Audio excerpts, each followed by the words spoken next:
I'm often asked how a liquidator gets paid. It's quite a complicated, long answer, but I'm going to try to summarise that quickly for you now. So when it comes to a creditor's voluntary liquidation, there are usually two phases to that.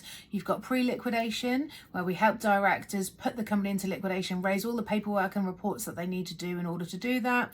And then you've got post-liquidation, where we are actually now in office as liquidators and we've got a whole host of statutory work to do.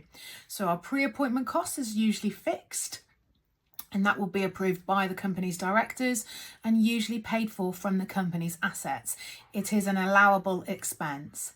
And then once we're appointed as liquidators, our post-appointment costs can be calculated on different bases, but for the most part, they tend to be on what's called a time spent basis, which means very helpfully or unhelpfully, every case is different. We'll have different fees for each liquidation depending on the size and the complexities involved. Those costs are then again paid for from the company's assets and approved by the company's creditors or the court before we can get paid. And often what happens due to the nature of our work is we don't get paid in full because the company doesn't have sufficient assets to pay us. And that's due to the nature of the very fact that we work in insolvency.